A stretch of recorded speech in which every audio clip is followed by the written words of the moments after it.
Here's what most people get wrong about the stock market. They think it's a casino for the rich, it's too complicated to learn, or they missed the boat years ago. None of that is true. The stock market is actually the most accessible way for regular people like you to build wealth. And if you're young, you've got an unfair advantage that most people waste. By the end of this video, you'll understand exactly how it works, why starting now beats waiting, and the specific steps to invest your first rupees or dollars today. Let me break down what the stock market actually is, because the mystery is half the problem. When you buy a stock, you're buying a tiny piece of a real company. You're an owner. If Apple makes a profit, you benefit. If it grows in value, your piece grows too. That's it. You're not gambling. You're becoming a part owner of businesses that solve real problems and make real money. Millions of people do this every single day. The stock market has been around for centuries. It's the backbone of how wealth is built.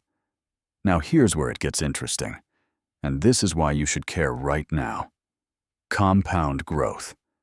Imagine you invest 5,000 rupees or dollars every month, starting today at age 25.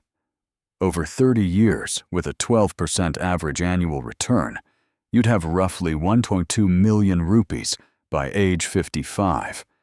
But if you wait just 10 years and start at 30 with the same 5,000 monthly investment, you'd only reach about and by 50, same investment amount, same return rate. But waiting cost you over 700,000. That's the power and the danger of delaying. Time is literally your most valuable asset right now. So how do you actually start?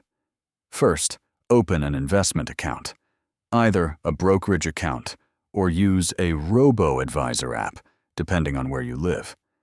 This usually takes 5 minutes online.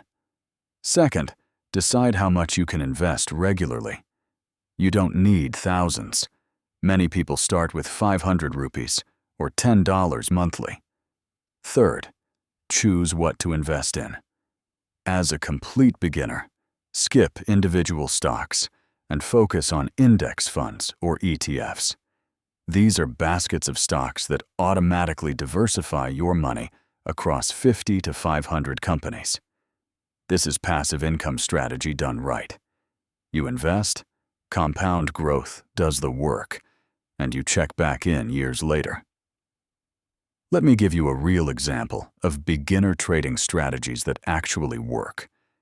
Instead of trying to pick winning stocks, invest in a broad market index fund.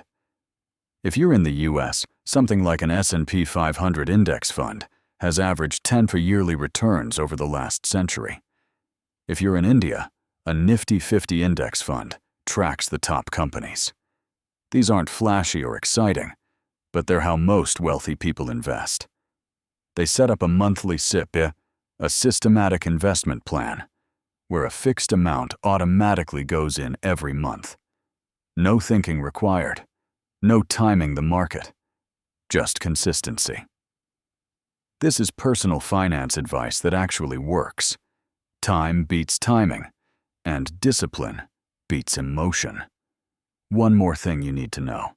Investing early also teaches you money habits that make everything else easier. Once you start allocating 5 to 10% of your income to the stock market, your brain rewires around it. You naturally spend less on things you don't need. You start thinking in decades instead of days. You stop wanting the quick win because you see what consistent, boring investing actually builds.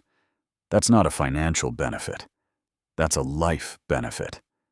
And that's why starting now, even with a tiny amount, matters more than waiting for the perfect moment with perfect money. So here's your action for today. If you haven't opened an investment account, do it in the next 24 hours. It takes less time than scrolling social media.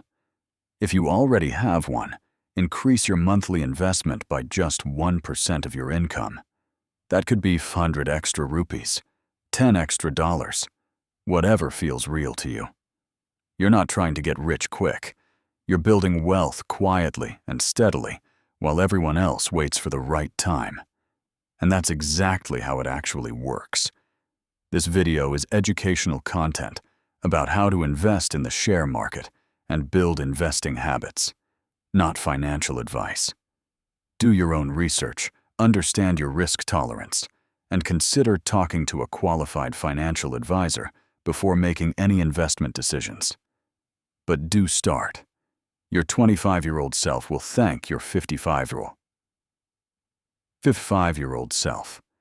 If this made sense, please like and subscribe for more personal finance advice that cuts through the noise.